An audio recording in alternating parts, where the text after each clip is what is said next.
अस्सलाम वालेकुम एवरीवन। उम्मीद है आप सब लोग ठीक ठाक होंगे और उम्मीद है आपकी पढ़ाई भी अच्छी चल रही होगी और कन्फ्यूजन मैट्रिक्स तो आपको ज़रूर ही समझ में आ गया होगा। ओके। अ, तो सर मतलब आज हमारा जिसे कहते हैं ना कि एक एक नई स्टेज स्टार्ट होने जा रही है, तो बच्चों को उस स्टेज पे जाने से पहले क्यों ना हम ऐसा करें कि बच्चों को पिछली जो स्टेज है उसके बारे में थोड़ा सा क्लियर कर देंगे, जिनको वैसे तो हमें उम्मीद है कि जो हमने चीज़ें पढ़ाई हैं और बच्चे जो हैं उनको बड़े अच्छे से ग्रैस्प कर रहे होंगे, लेकिन बाज़ औक़ात कन्फ्यूजन रह जाती है कि यार ये जो चीज़ हमने पढ़ी थी ये क्यों पढ़ी थी, ये या ये कहाँ यूज़ होगी, या ये जो हम स्टेज है उसको हम थोड़ा-सा आपके लिए एक आसान अल्फाज में ना बता देंगे कि ये स्टेज यहाँ से स्टार्ट हुई थी, यहाँ पे ख़त्म हुई थी और अब नेक्स्ट स्टेज में हम क्या चीज़ें देखने वाले हैं। और जो आज हमारी जो स्टेज स्टार्ट हो रही है, मुझे उम्मीद है कि आज जो चीज़ें आपको बताई जाएँगी और दिखाई जाएँगी, आपका बहुत ज़्यादा इंटरेस्ट डेवलप होगा, आप लोगों को मज़ा भी आएगा उस चीज़ का। अच्छा, इसका मतलब ये है कि हमने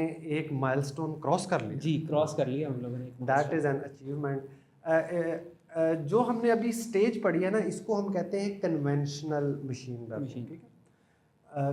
कन्वेंशनल मशीन लर्निंग में एक जो ज़रूरी चीज़ इसका बहुत बड़ा पार्ट है वो ये है कि आप फीचर्स पे काम करते हैं। यानी अगर मैं आपको रॉ डाटा दे दूं, जैसे एक इमेज दे दूं या एक टेक्स्ट का चंक दे दूं, कोई भी अनस्ट्रक्चर्ड डाटा दे दूं, तो कन्वेंशनल एमएल के एल्गोरिदम डायरेक्टली उन पे काम नहीं कर सकते। और जब मैं कन्वेंशनल एमएल के एल्गोरिदम कह रहा हूँ तो मैं वो सारे एल्गोरिदम की बात कर रहा हूँ जो हमने स्टडी किए, जिसमें लीनियर रिग्रेशन है, लॉजिस्टिक रिग्रेशन है, डिसीजन ट्री है, रैंडम फॉरेस्ट है और बूस्टिंग के एल्गोरिदम है। तो ये सारे एल्गोरिदम जो है ये कन्वेंशनल एमएल के एल्गोरिदम है और इन्हें हम कन्वेंशनल इसलिए कहते हैं कि ये जो डायरेक्ट रॉ डाटा होता है ना, उस रॉ डाटा को प्रोसेस नहीं कर पाते। ठीक है, इनकी ये फंडामेंटल लिमिटेशन है। लिमिटेशन कैसे कहते हैं आरिस? लिमिटेशन आप आसान करते हैं बिल्कुल। बच्चों से ये बच्चों से पूछ लेते चलें पहले बच्चों से पूछ लेते हमें हैं। बताएं कि ये लिमिटेशन किसे कहते हैं। हाँ, ओके जी। हमें हमारे फिजिकल स्टूडेंट्स ने तो कुछ जवाब दिए हैं, वो बड़े हाँ, अब प्रॉमिसिंग भी हम हैं। अपने वर्चुअल स्टूडेंट से जवाब के मुंतज़िर हैं।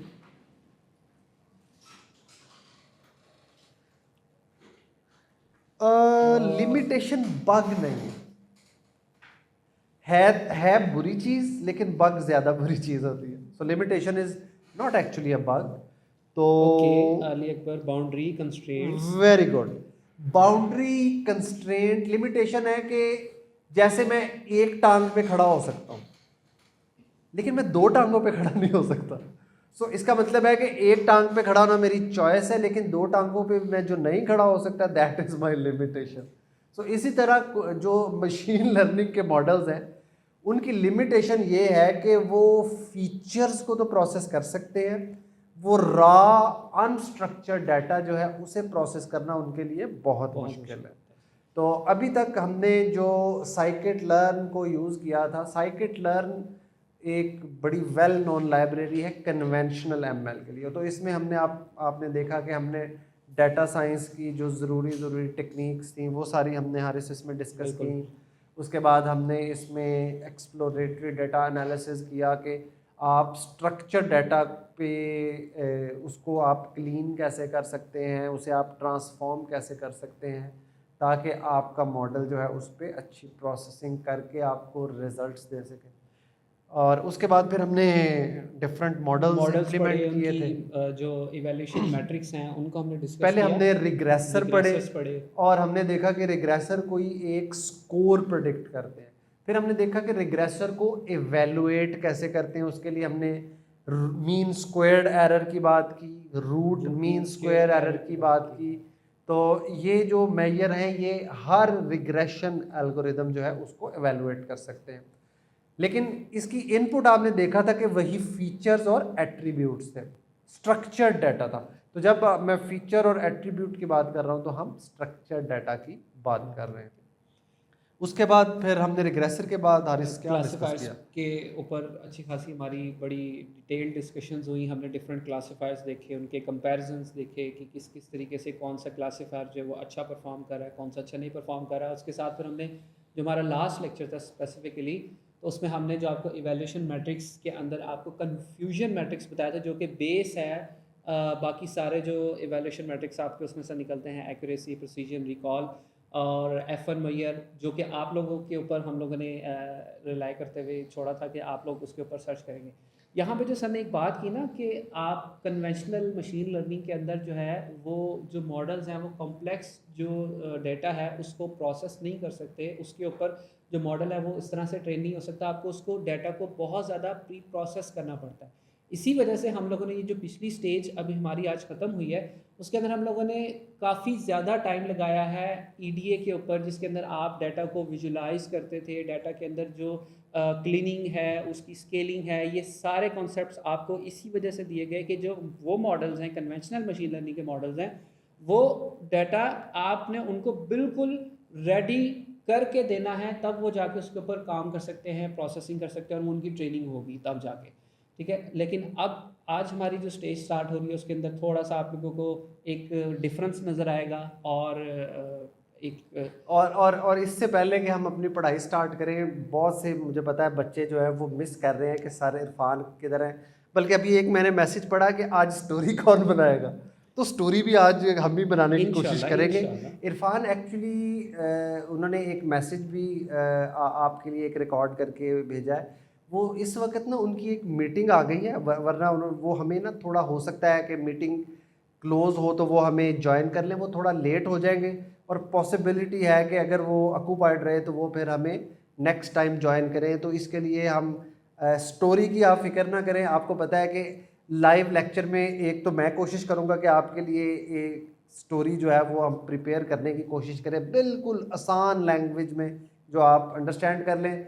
अदरवाइज़ फिर हम इरफान से रिक्वेस्ट करेंगे कि यार आप एक वीडियो रिकॉर्ड कर दें, हमारे बच्चे जो हैं वो स्टोरी को बड़े बिल्कुल। मिस कर रहे हैं।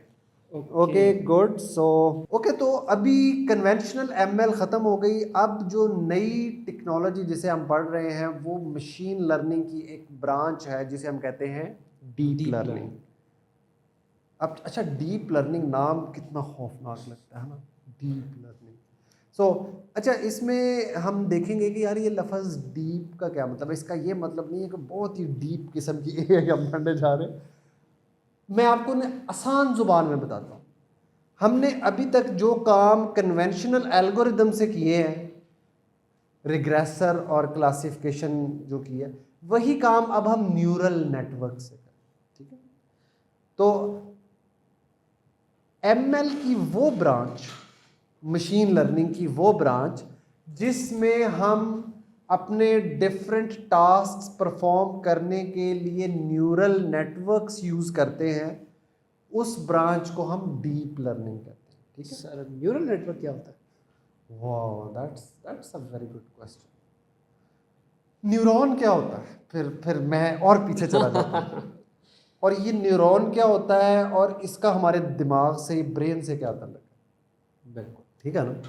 तो न्यूरॉन जो है ये आप यूँ समझे कि हमारे ब्रेन के अंदर unit of calculation would be the right word. बिल्कुल। हमारा जो ब्रेन है ना, ये बिलियंस ऑफ न्यूरॉन्स से मिलके बना है, ठीक है। अब या बायोलॉजी स्टार्ट नहीं हो रही, आपने फिक्र नहीं करनी कि ये हम एआई से अचानक बायोलॉजी में क्यों चले गए। लेकिन मैं ये बताना इसलिए ज़रूरी है कि न्यूरल नेटवर्क की इंस्पिरेशन जो है वो एक्चुअली बायोलॉजी से आई, ठीक है। तो बायोलॉजी सिर्फ हमें इतनी पता होनी चाहिए कि हमारा ब्रेन जो है वो न्यूरॉन्स से मिलके बना है। हमारे ब्रेन्स में बिलियंस ऑफ न्यूरॉन्स हैं जो एक दूसरे के साथ कोलैबोरेट करते हैं और कोलैबोरेट करने के बाद हमें हमारा रिजल्ट देते हैं। तो न्यूरॉन्स का अब हमें क्लियर हो गया कि न्यूरॉन यूँ समझिए कि एक सेल था हमारे दिमाग में। लेकिन अब हमारे ब्रेन का जो न्यूरॉन है उसकी शक्ल काफ़ी खौफनाक है और वो हमें जानने की कोई ज़रूरत भी नहीं। तो हमने ये सोचा कि अगर हमारे ब्रेन में न्यूरॉन कंप्यूटेशन करते हैं, कैलकुलेशन करते हैं और हेल्प आउट करते हैं चीज़ें अंडरस्टैंड करने में, तो क्या यही कॉन्सेप्ट कंप्यूटर नहीं यूज़ कर सकता? है ना, बड़ा बड़ा नेचुरल सा एक जेहन में सोच आती है कि अगर हमारे दिमाग न्यूरॉन यूज़ करते हैं तो क्या कोई ऐसा तरीका है कि हम यही न्यूरॉन वाली टेक्निक जो है हम कंप्यूटर्स में आर्टिफिशियल इंटेलिजेंस में इस्तेमाल कर लें। सो इसी चीज़ पे फिर साइंटिस्ट ने सोचना शुरू किया 1960 से ऑनवर्ड। इसका मतलब है कि डीप लर्निंग कोई नई चीज़ नहीं है। डीप लर्निंग 1960s से इवॉल्व हो रही है। 1960s से इवॉल्व हो रही है तो अचानक एआई क्यों हो रही है? 1960 गुजरे हुए तो 63 साल हो गए हारिस, है ना? अच्छा, तो इसकी 3 वजूहात हैं जो मैंने पहले भी बताई थी, लेकिन मैं वो रिपीट भी करूँगा। अभी समरी मैंने क्या बताया कि हमारा दिमाग बिलियंस ऑफ न्यूरॉन से मिलके बना है और हर न्यूरॉन एक सेल है जो आप यूनिट ऑफ कैलकुलेशन समझ सकते हैं हमारे ब्रेन की। और हमने अब इसी कॉन्सेप्ट को यूज़ करते हुए आर्टिफिशियल इंटेलिजेंस के एल्गोरिदम्स बनाने हैं और मॉडल ट्रेन करने हैं।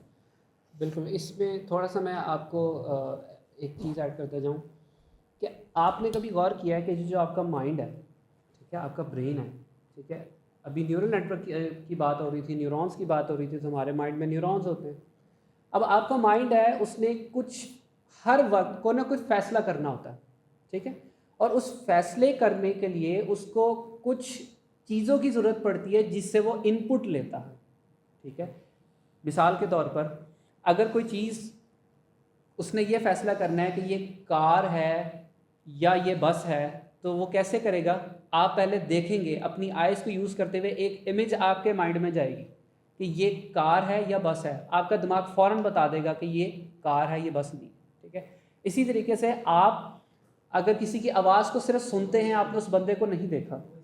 ओके, सो मैं आपको बता रहा था कि अगर आप लोगों ने आपने सिर्फ एक आवाज़ सुनी है, आपने उस बंदे को नहीं देखा, लेकिन वो आवाज़ कान के ज़रिए आपके माइंड तक पहुंची और आपके माइंड ने एक डिसीजन लेके बता दिया कि ये आवाज़ उस बंदे की है और वो इस वक्त या तो खुशी में बात कर रहा है या वो उदास होकर ये बोल रहा है या वो गुस्से में ये बात कह रहा है, उसकी आवाज़ ऊंची है या हल्की है या उसकी आवाज़ नॉर्मल से बदली हुई है। इट मीन्स कि आप ये देख रहे हैं कि जो आपका माइंड जो कुदरती न्यूरॉन्स पे चल रहा है, वो उसके अंदर कितनी ज़्यादा पावर है। आप एक वीडियो है, उस वीडियो के अंदर अगर 10 डिफरेंट चीज़ें हो रही हों तो आप उसको भी आइडेंटिफाई कर सकते हैं कि ये बंदा इस टाइम ये कर रहा है, इसने छलांग मारी, ये गिर गया और ये इसको चोट लगी हुई है। एट अ टाइम आप ये चीज़ें ऑब्जर्व कर सकते हैं। यही चीज़ें जब आप उसको कंप्यूटर के अंदर ऐड करना चाहते हैं, जब कंप्यूटर के अंदर लेके आते हैं, तो वो जो इंटेलिजेंस आपके माइंड की वो आर्टिफिशियल इंटेलिजेंस बन जाती है और वो जो न्यूरॉन्स है जब उनको आप शक्ल देते हैं एक प्रोग्राम की, एक फंक्शन उसके ऊपर बनाते हैं, वो आपका बन जाता है एक आर्टिफिशियल न्यूरॉन। और उसके ऊपर जब पूरा आप नेटवर्क बना दें उन न्यूरॉन्स को मिला के, तो वो न्यूरल नेटवर्क एक बन जाता है, आर्टिफिशियल न्यूरल नेटवर्क। तो अब आप ये देखें कि आप एट अ टाइम सुन भी रहे हैं, देख भी रहे हैं और बोल भी रहे हैं। आपका जो न्यूरल नेटवर्क है वो बहुत स्ट्रॉन्ग है, लेकिन जो अभी हमारे पास जो टेक्नोलॉजी चल रही है वो इतनी ज़्यादा अभी जिसे कहते हैं ना कि एडवांस नहीं है।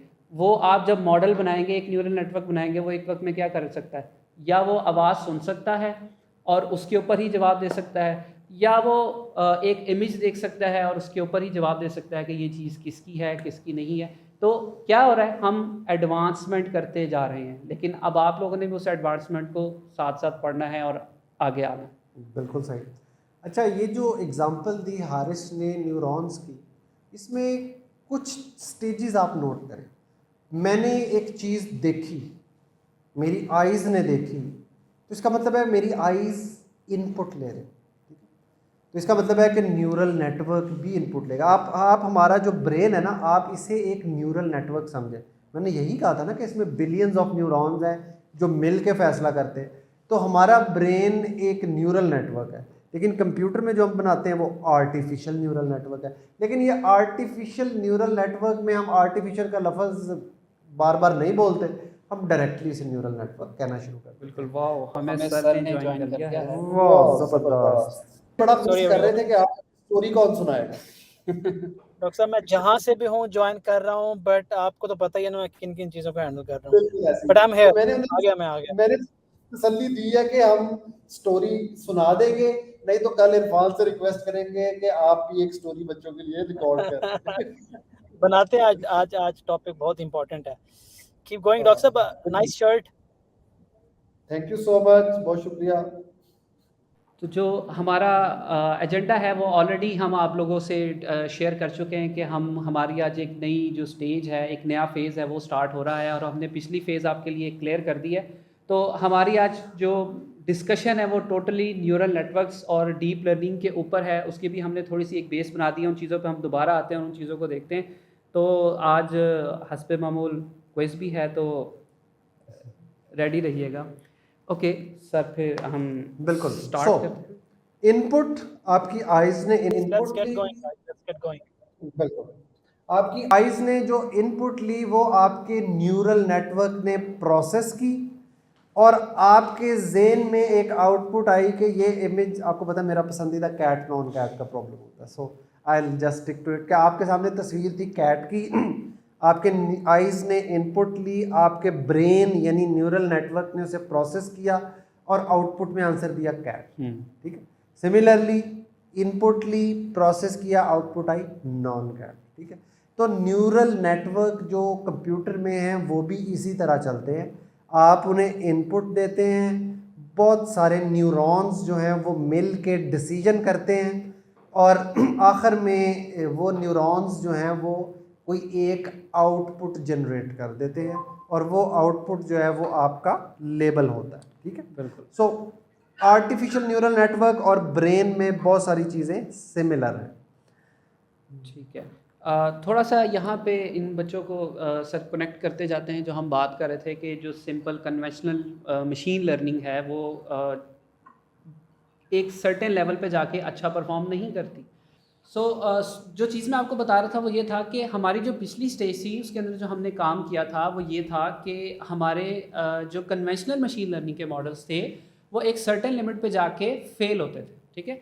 फेल नहीं होते थे मतलब कि उनकी एक लिमिट थी, इससे वहाँ पे जाके वो उससे अच्छा परफॉर्म नहीं कर सकते। तो कुछ केसेस ऐसे आते हैं जहाँ पे जाके वो काम करना छोड़ देते हैं। मिसाल के तौर पर हमने जो मॉडल्स पढ़े वो लीनियर मॉडल्स थे। मिसाल के तौर पर आपके पास दो क्लासेस आई, बाइनरी क्लासिफिकेशन आई, लेकिन जो डेटा था उसका पैटर्न बिल्कुल सिंपल सा था। ठीक है। सिंपल सा पैटर्न होने की वजह से आपने जब उनको दो क्लासेस में डिवाइड करना था तो ये आपके सामने एक दो डायग्राम शो हो रही है जिसके अंदर डेटा को एक बाउंड्री, एक लाइन की मदद से हमने क्या किया हुआ है, सेपरेट किया हुआ है। इस लाइन को कहते हैं डिसीजन बाउंड्री। वो लाइन, वो बाउंड्री जो हेल्प करती है, जो इस काबिल बनाती है कि हम डिसीजन कर सकें कि ये पॉइंट ए क्लास का है या ये पॉइंट बी क्लास का है। ठीक है। क्या बात बताई कि आपका जो डाटा है अगर वो सिंपल पैटर्न्स उसमें मौजूद हैं तो आपके लीनियर मॉडल्स वहाँ पे काम कर जाते हैं, उनको सेग्रीगेट कर देते हैं, क्लासिफिकेशन कर देते हैं। लेकिन जब आपके पास ऐसा डाटा आ गया कि जिसके अंदर जो पैटर्न है वो कॉम्प्लेक्स हो गया है। अब ये जो आपके सामने एक डायग्राम शो हो रही है, ठीक है, उसके अंदर ये जो पैटर्न है अब ये लीनियर नहीं है। अब आप इसको किसी भी तरीके से एक स्ट्रेट लाइन के थ्रू डिवाइड नहीं कर सकते। जो बात आपको बता रहा था वो ये कि जैसे ही आपका डाटा कॉम्प्लेक्स हुआ, पैटर्न्स कॉम्प्लेक्स हुए डाटा के अंदर, आपके लीनियर मॉडल वहाँ पे जाके फेल हो जाएंगे, वो क्लासिफिकेशन नहीं कर पाएंगे। और जो बात मैं आपसे कह रहा था कि अगर इस केस के अंदर इन पर्टिकुलर जो आपके सामने डिस्प्ले हो रहा है, इस केस में आप किसी भी तरीके से एक स्ट्रेट लाइन के थ्रू इन पॉइंट्स, तमाम पॉइंट्स को अलग अलग क्लासेस में डिवाइड नहीं कर सकते। इसका नेक्स्ट केस क्या होगा, इसका नेक्स्ट जो मतलब इसकी जो क्लासिफिकेशन है वो नॉन, अब देखें यहाँ पे लाइन ख़त्म हो गई, यहाँ पे अब आपके पास एक सर्कल आ रहा है और सर्कल एक नॉन लीनियर लाइन होती है। ठीक है।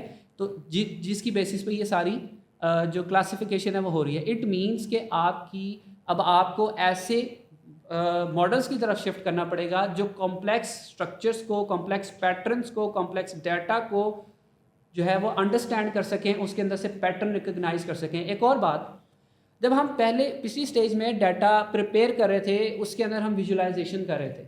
अब मिसाल के तौर पर डाटा ऐसा आता है कि आपको उसके बारे में जितनी इन्फॉर्मेशन आप एक सर्टेन लेवल तक आपका माइंड उसमें से एक्सट्रैक्ट कर सकता था, ग्राफ को देख के आपने एक्सट्रैक्ट कर ली।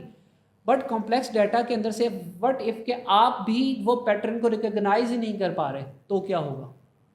तो अब आपने जब वो पैटर्न रिकॉग्नाइज नहीं किया तो आप उस पैटर्न के मुताबिक उस डाटा को प्री प्रोसेस नहीं कर पाएंगे और मॉडल को नहीं दे पाएंगे ताकि वो ट्रेन हो सके। विच मीन्स कि अब आपको इस साइड पे जाना पड़ेगा कि वो जो डाटा की प्री प्रोसेसिंग है उससे आपका छुटकारा मिले। दूसरी चीज़ ये कि उसके अंदर जो कॉम्प्लेक्स पैटर्न है वो अब आपकी ज़िम्मेदारी ना रहे, वो मॉडल की ज़िम्मेदारी हो कि वो खुद से उसको देखे कि अच्छा ये डाटा मेरे पास आ रहा है, इसके अंदर ये कॉम्प्लेक्स चीज़ है लेकिन ये इस तरीके का हो सकता है, मैं इसको ऐसे इन दो क्लासेस में इस तरीके से डिवाइड कर सकता हूँ। और एक उसके लिए एक सर्कल ड्रॉ करना पड़ेगा या एक ओवल वाली एक डिसीजन बाउंड्री मुझे बनानी पड़ेगी, इस तरह का सब। मैं हारिस यहाँ पे थोड़ा सा ऐड कर दूं कॉन्सेप्ट को क्लियर करने के लिए। आपको मेरी आवाज आ रही है? जी जी, loud and clear, loud and clear. Okay, so देखें मैं बताता हूँ मॉडल की हमने जब ये पूरा सेटअप हमने स्टार्ट किया था तो हमने कहा था मॉडल जो है वो एक बच्चे की तरह है जिसको आप ट्रेन करते हैं, इंफॉर्मेशन करते, फीड करते हैं। सो आपने कभी गौर किया होगा कि अगर जब आप एक बच्चे को ट्रेन करें, लेट्स से कि आप उसको सिखा रहे हैं डिफरेंट रूल सिखा रहे हैं कि यार आपने स्कूल में कैसे वो करना है, घर में कैसे बिहेव करना है, चीज़ों के बारे में बता रहे हैं, बहुत कुछ इन्फॉर्मेशन फीड कर रहे हैं ज़िंदगी के बारे में, सब कुछ। एक स्टेज आती है जब माइंड जो फिर यूजुअली लोग क्या करते हैं कि कोई डायरी ले लेते हैं जिसके अंदर वो सारे रूल्स लिखे होते हैं और सारा तरीकाकार लिखा हुआ होता है। वो कहीं ना कहीं से आप उसको ट्रेन करने का एक नया मेथड ले आते हैं कि यार ये पैटर्न जो है ना अब आप याद नहीं रख सकते, there should be a system, the process के वो हो जाए। पैटर्न की एग्जांपल मैं मुझे कमेंट्स देख रहा था, पैटर्न किसे कहते हैं? पैटर्न इज समथिंग कि यार जो एक सिस्टम बनता है। फॉर एग्जांपल कि आप सुबह उठते हैं, रूटीन में एक काम करते हैं, आपकी ज़िंदगी में ना बहुत सारे पैटर्न्स होते हैं।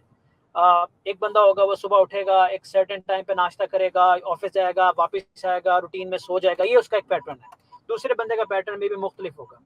आप फेसबुक पे आते हो, आप फेसबुक पे क्या देखते हो उसका भी एक पैटर्न है। आप जिंदगी में जो कुछ करते हो एक पैटर्न है। लेकिन मॉडल को हम इतने सारे पैटर्न जो है ना वो याद नहीं करवा सकते क्योंकि आगे जाके जो प्रॉब्लम्स हैं वो कॉम्प्लेक्स हो जाते हैं, टारगेट कॉम्प्लेक्स हो जाते हैं, कैलकुलेशन कॉम्प्लेक्स हो जाती हैं। तो आई वुड से कि जितना हमने आज तक पढ़ा ना, अब ये समझें कि जब आप आज जो पढ़ रहे हैं वो एक्चुअली प्रैक्टिकली आप जो यूज करेंगे वो यहाँ से शुरू हो रहा है। क्योंकि इससे पहले सिंपल डेटा पे आपकी बेस बनाई गई है। जैसे बच्चे को सादा सादा चीजें नहीं बताई जाती जस्ट टू ट्रेन है, अब वहाँ पे वो बेस बन रही है। तो पैटर्न्स जो है वो नंबर ऑफ पैटर्न्स जो है वो बढ़ जाते हैं न्यूरल नेटवर्क पे, आपको रन टाइम पे प्रोसेस भी करने पड़ते हैं। Right sir? बिल्कुल ठीक है जी। तो देयर इज अ लैग। अब ये डायग्राम जो है ना ये आपको डीप लर्निंग और मशीन लर्निंग में एक बहुत बड़ा फ़र्क बता रही है। अगर आप गौर से देखें इसमें ऊपर जिधर मशीन लर्निंग लिखा है तो इनपुट एक पिक्चर है गाड़ी की, लेकिन मैंने जैसा कि अर्ज़ किया था कि ये कन्वेंशनल एमएल का मॉडल इस गाड़ी की पिक्चर को डायरेक्टली प्रोसेस नहीं कर सकता।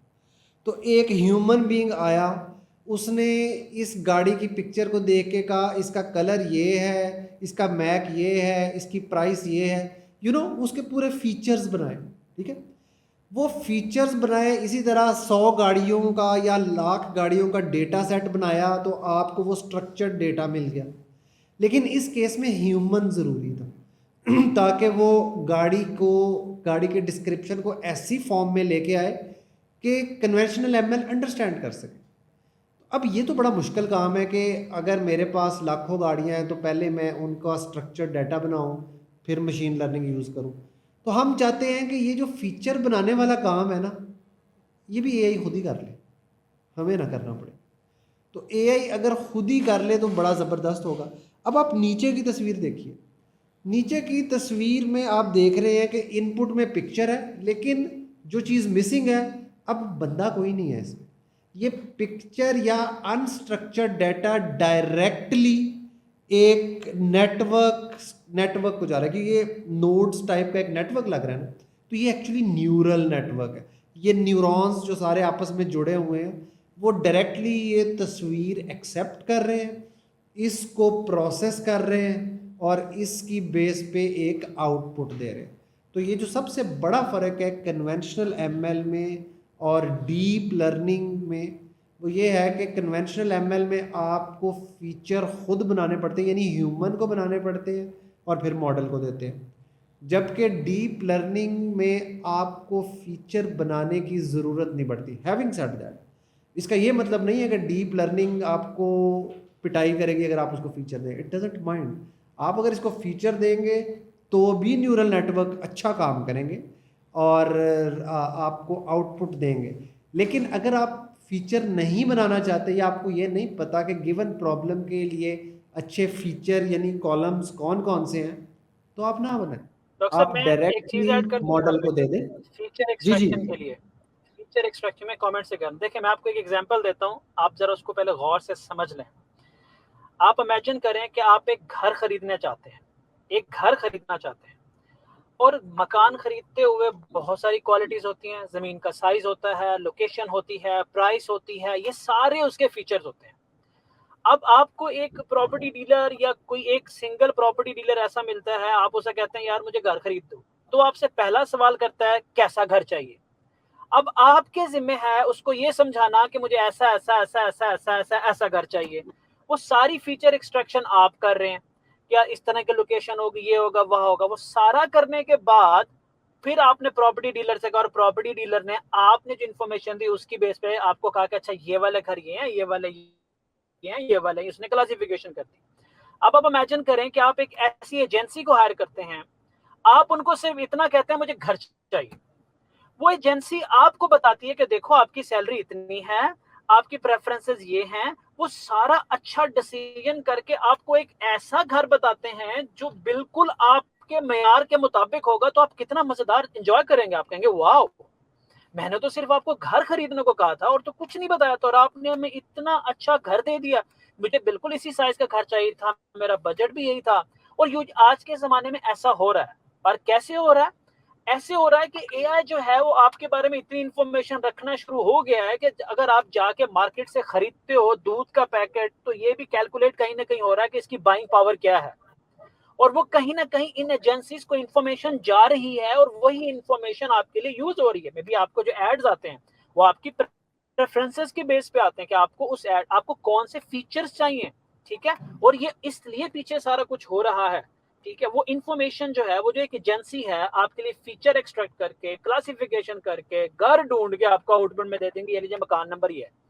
तो imagine the power, this is exactly what AI is doing. Sir अगर आप एग्जांपल को एडजस्ट करना चाहें तो प्लीज। नहीं, ये बिल्कुल रेलेवेंट एग्जांपल है क्योंकि इसमें डायरेक्टली यूज़र को फीचर नहीं कैलकुलेट करने पड़े। यूज़र ने अपनी एक या नीड दी और उसने उसमें से ज़रूरी फीचर यूज़र के खुद ही एक्सट्रैक्ट किए और उसको रेलेवेंट घर जो है वो प्रोवाइड कर दिया। ये बिल्कुल परफेक्ट मैं एग्जांपल है आपको एक अपनी डीप पर्सनल लर्निंग का। एग्जांपल दे देता हूँ, पर्सनल एग्जांपल देता हूँ डॉक्टर साहब। मैं एक दफा जब मैं पहली गाड़ी खरीदने गया ना, मुझे ये पता था कि मैंने गाड़ी खरीदनी है। अब मुझे ये नहीं पता था कि गाड़ी के अंदर जो है वो सीसी क्या होता है, इंजन की फैसिलिटीज क्या होती हैं और क्या क्या फीचर होते हैं, मुझे कुछ नहीं पता था।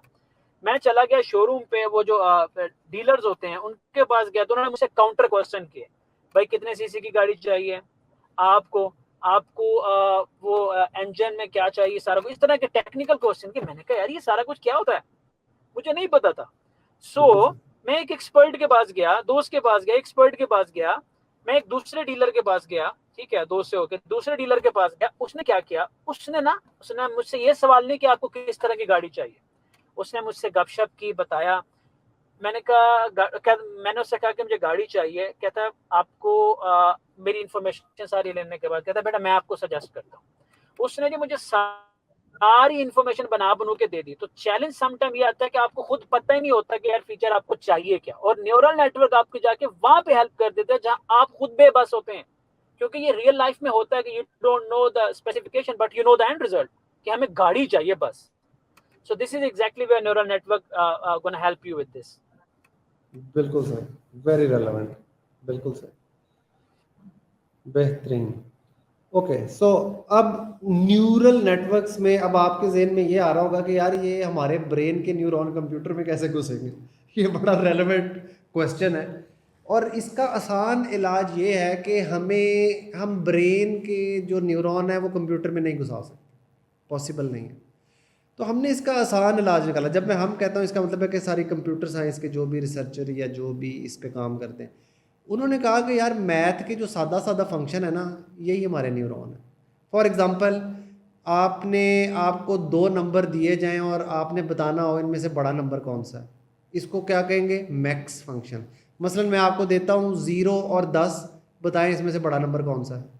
10। क्या आप इमेजिन करेंगे कि ये एक न्यूरॉन है? और इनफैक्ट ये सबसे ज़्यादा पॉपुलर न्यूरॉन है जो डीप लर्निंग में यूज़ होता है। तो हमारे जो न्यूरॉन्स हैं, मतलब ब्रेन के न्यूरॉन जो है ना, अब समझें कि उनकी स्टोरी ख़त्म होगी, क्योंकि हमारे पास कोई तरीका नहीं है उनको कंप्यूटर में घुसेड़ने का। तो हमने अपनी आसानी के लिए कहा कि हमने बनाने तो न्यूरॉन्स ही हैं, लेकिन हम क्या करते हैं, हम ये जो सादा सादा मैथ के फंक्शन है ना, यही हमारे न्यूरॉन है। जैसे मैंने आपको एग्जांपल दी, ये जो मैक्स फंक्शन है कि 2 नंबर दें वो इनमें से बड़ा नंबर बता दे, ये एक न्यूरॉन है और बहुत पॉपुलर न्यूरॉन है। इस तरह के कुछ और भी न्यूरॉन्स हैं जो हम यूज़ करते हैं। लेकिन टेक अवे या जो समझने की बात है वो ये है कि हम जो जिन्हें न्यूरॉन्स कहते हैं वो आसान आसान से मैथ के फंक्शन, ठीक है।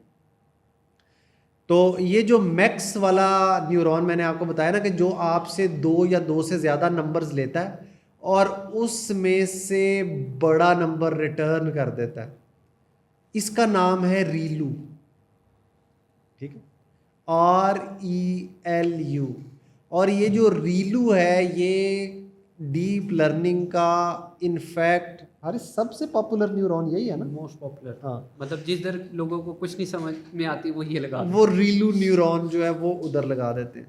तो ये रीलू न्यूरॉन जो है ये बहुत आसान सा एक मैथ का फंक्शन है। और इसी तरह हम जो आर्टिफिशियल न्यूरल नेटवर्क बनाने के लिए न्यूरॉन यूज़ करते हैं वो सारे ये रीलू टाइप के फंक्शंस हैं, ठीक है। और इन्हें हम न्यूरॉन कह देते हैं, इन्हें हम लेयर्स में एडजस्ट कर देते हैं और इनपुट देते हैं, ये न्यूरॉन्स प्रोसेस करते हैं और आखिरी न्यूरॉन जो आपको नज़र आ रहा है स्लाइड में वो हमें आउटपुट दे देता है, ठीक है।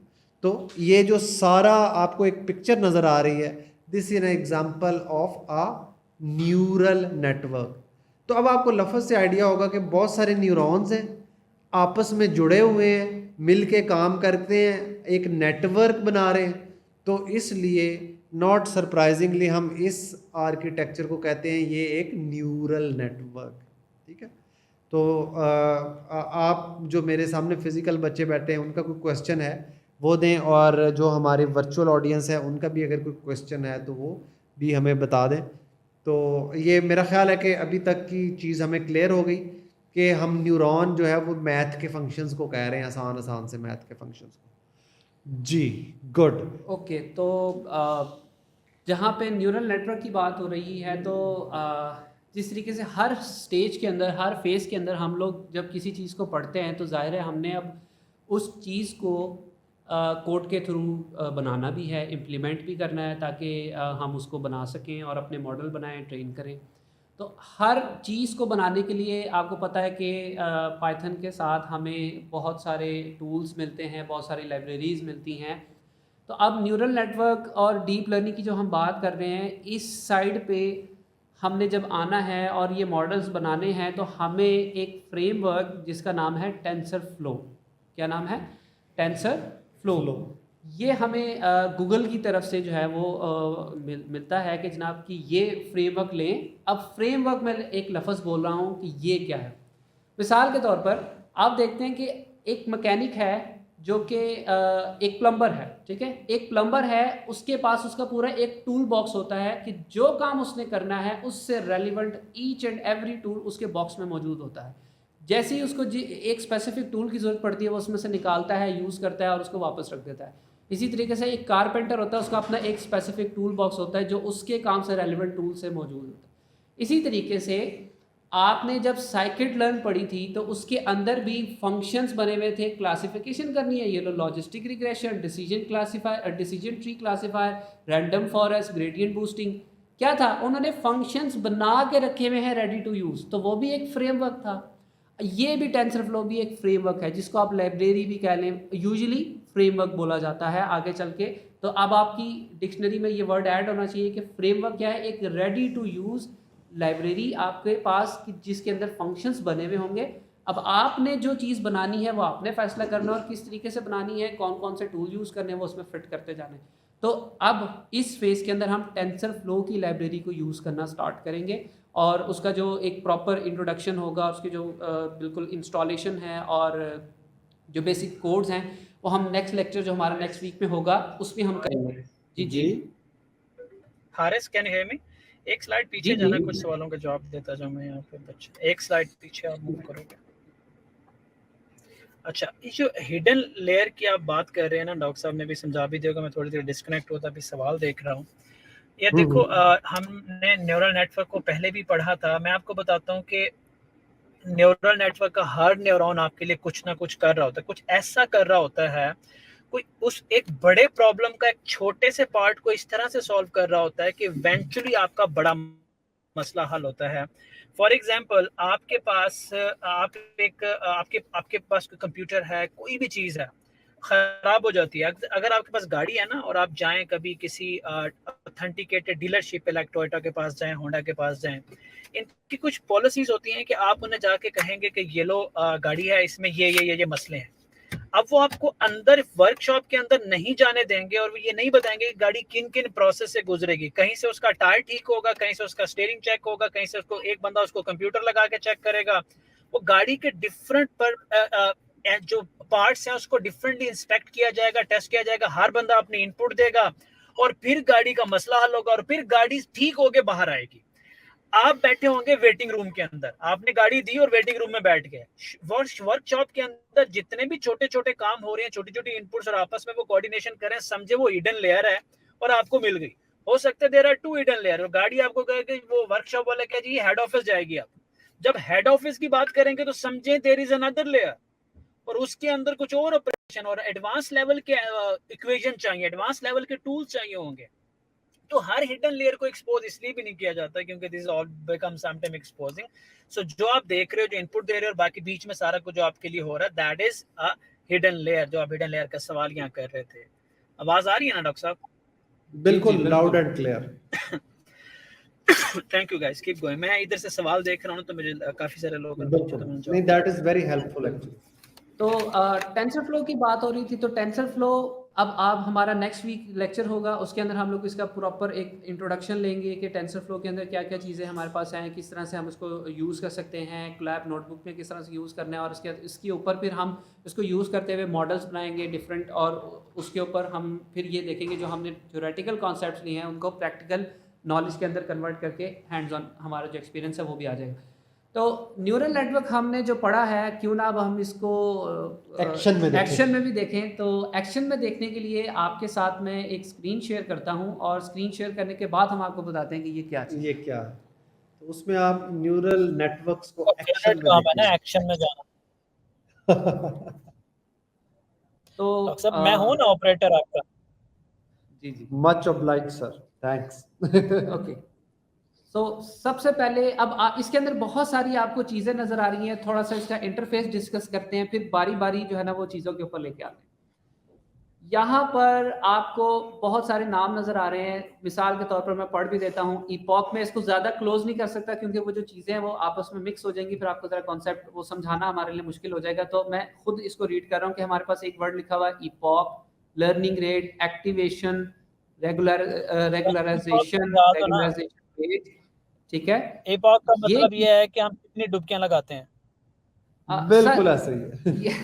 लेकिन अभी हम जरा ना वही खामोशी इसलिए रख रहे हैं ताकि बच्चे घबरा ना जाए। बिल्कुल, ये सिर्फ बताने का मकसद ये है कि ये जो टर्म्स हैं ये सारी आप लोगों को वास्ता पड़ेगा, आपका इनसे वास्ता पड़ेगा। तो हम हमारे पढ़ाने से पहले खुद भी थोड़ा सा देख के आइएगा ताकि जो हम एफर्ट करें वो आपके लिए और ज़्यादा फ्रूटफुल साबित हो, ठीक है। फिर आगे आपके पास प्रॉब्लम की टाइप है कि आप कौन सी प्रॉब्लम पे काम करना चाहते हैं, क्लासिफिकेशन पे करना चाहते हैं, रिग्रेशन पे करना चाहते हैं, इससे आप फेमिलियर हैं, ठीक है। इस पे कोई बच्चा ना कहे कि सर ये क्या बात है, ठीक है, ओके। उसके बाद आपके पास डाटा है, ठीक है, जिस तरह से आप नॉर्मली एक डाटा देते थे। उसके बाद आपके पास फीचर्स हैं, जो आप फीचर्स मॉडल को सेपरेट करके देते थे टारगेट वेरिएबल से, ठीक है, याद है आप लोगों को? हाँ ओके अच्छा बिल्कुल ओके सो मैं आपको बता देता हूँ कि जो मैंने आपको अभी इंट्रोडक्शन दिया था ना टेंसर फ्लो का, कि वो एक फ्रेमवर्क है, उसके ऊपर आपने मॉडल्स बनाने हैं। तो ये टेंसर फ्लो में ना एक आपको प्ले ग्राउंड बना के दी हुई है कि प्रैक्टिकल आप हैंड्स ऑन करने से पहले आपको थ्योरेटिकल जो नॉलेज है न्यूरल नेटवर्क्स का वो बहुत ज़्यादा क्लियर होना चाहिए, उसको आपको हर चीज़ के बारे में पता होना चाहिए, जो जो चीज़ें आपने यूज़ करनी है। तो उन चीज़ों को यूज़ करने के लिए प्ले ग्राउंड बनी हुई है जहाँ पे सिर्फ आपने चीज़ों को क्लिक करना है, वो चीज़ें आपकी रिक्वायरमेंट के मुताबिक चेंज होती जाएंगी और आपको एक रियल टाइम न्यूरल नेटवर्क नज़र आना शुरू हो जाएगा कि वो किस तरीके से काम कर रहा है। तो ये एक टेंसर फ्लो की तरफ से एक प्ले ग्राउंड बनी हुई है जिसके ऊपर आप एक रियल टाइम न्यूरल नेटवर्क बनाते हैं। उसकी आप डाटा भी चेंज कर सकते हैं कि मैंने किस किस्म का डाटा देना है, किस किस्म का न्यूरल नेटवर्क बनाना है, वो आपके कंट्रोल में है। आपकी जो आउटपुट है वो कैसी आ रही है वो भी आपके सामने विजिबल है। तो ये सारी चीज़ें स्टेप बाय स्टेप आपको दिखा। अच्छा ये प्ले ग्राउंड का प्लेग्राउंड का लफ्ज़ वर्ड आपके आपको लिए क्लियर होना चाहिए सॉरी बिल्कुल हमने प्लेग्राउंड का वर्ड आपको बार बार सुनाई देगा। हाँ आपको ओपन एआई का प्लेग्राउंड याद होगा जिसमें हमने मैं टेम्परेचर वही के साथ वही रेफर देखा था करना चाहता था। हाँ और फ्रीक्वेंसी देखी थी वर्ड्स की। सो वो ओपन एआई का प्लेग्राउंड था, ये टेंसर फ्लो का प्लेग्राउंड। ओके और ये ओपन करने के लिए लिखें ये गूगल में डॉक्टर टेंसर साहब एक फ्लो प्लेग्राउंड। एग्जांपल दे दूं मैं, डॉक्टर साहब एक श्योर एग्जांपल दे प्लीज दूं। आपने एक जोक सुना प्लीज। होगा ना, वो कहते हैं कि आप एक बंदा गया था बाजार से ना गन लेने के लिए। तो जब उसने गन खरीदी तो सवाल किया कि चलती है। उसने कहा बंदा मार के चेक करा लेते हैं, गन सही है या गन खराब है, निशाना ठीक है या खराब है, बंदा मार के चेक कर लेते हैं। सो एक्चुअली बंदा मारने के बजाय प्लेग्राउंड आपको ग्राफिकली बताता है कि आपका थ्योरेटिकल कॉन्सेप्ट जो डेवलप हुआ है वो ठीक है या नहीं है। एक्चुअली इंप्लीमेंट करके बंदा ना मार देना, क्योंकि एआई जब गलत होती है तो फिर बहुत नुकसान करती है। तो उन्होंने कहा कि भाई बंदा मार के चेक ना करो, it's so powerful, here is the interface, play around, validate your concepts और भाई फिर जाके आगे शिकार करो। It's a very beautiful thing. बिल्कुल ऐसे। ओके तो अब आपके पास आपको ये चीज़ पता चल गई कि ये हम कहाँ पे आए हुए हैं। हम एक टेंसर फ्लो की प्लेग्राउंड पे आए हुए हैं। वहाँ पे अब हमारे पास जो चीज़ें हैं वो हमारे पास डाटा है। मैं डिफरेंट टाइप का डाटा सेलेक्ट कर सकता हूँ। ये आपके सामने स्क्रीनें चेंज हो रही हैं। अब आगे चल के ज़रा इसको डिटेल में देखेंगे। हमारे पास डिफरेंट फीचर्स हैं। ये हमारे पास फीचर्स हैं X1 X2 ये आपके सामने शो हो रहे हैं। हमारे पास फिर बटन्स लगे हुए हैं कि हमने हिडन लेयर्स ऐड करनी हो या कम करनी हो। ये मेरे पास, मैं प्लस पे ऐड करूंगा मेरे पास हिडन लेयर ऐड होना शुरू हो जाएगी, माइनस करूंगा तो हिडन लेयर्स खत्म हो जाएंगी। हमारे पास फिर उससे अगला जो सेक्शन है वो आउटपुट का है। और उस आउटपुट के नीचे अगर आप थोड़ा सा ध्यान से देखेंगे तो मैं उसको हाईलाइट भी कर रहा हूँ, वहां पे आपके सामने ना लॉस लिखा हुआ आ रहा है, टेस्ट लॉस और ट्रेनिंग लॉस। अब लॉस क्या चीज है? हाँ ये लॉस मुझे याद पड़ता है कि मैंने किसी लेक्चर में इंट्रोड्यूस करवाया था। लॉस को आप यूं समझे कि लॉस एक डिस्टेंस है एक्चुअल लेबल और प्रेडिक्टेड लेबल के दरमियान। यानी अगर आप इसे ऐसे अंडरस्टैंड करें कि मेरे पास टेस्ट, अब मैं फर्ज करें मैं ट्रेनिंग डाटा की एग्जांपल ले लेता हूँ। मेरे पास ट्रेनिंग डाटा में 100 एग्जांपल्स थी। मैंने 100 की 100 एग्जांपल्स जो हैं वो न्यूरल नेटवर्क से प्रेडिक्ट करवाई तो मुझे प्रेडिक्टेड लेबल मिल गया। उसके बाद मेरे पास एक्चुअल लेबल भी थे। मैंने ये देखा कि मेरे प्रेडिक्टेड लेबल और मेरे एक्चुअल लेबल जो है वो आपस में कितनी दूर है। जितनी ज़्यादा दूर है उतना ज़्यादा लॉस है, यानी उतना मॉडल अच्छा परफॉर्म नहीं कर रहा। और जितना कम लॉस है इसका मतलब है उतना प्रेडिक्टेड लेबल और एक्चुअल लेबल बिल्कुल मिलते जुलते हैं। इसका मतलब है कि मॉडल बहुत अच्छा परफॉर्म कर रहा है। तो अगर लॉस 0 के करीब हो जाए तो इसका मतलब है कि मेरा मॉडल बहुत अच्छा परफॉर्म कर रहा है, बहुत अच्छी क्लासिफिकेशन कर रहा है। तभी तो प्रेडिक्टेड लेबल एक्चुअल लेबल जैसे हैं, यानी सारी चीज़ें या तो ट्रू पॉजिटिव है या ट्रू नेगेटिव है, ठीक है।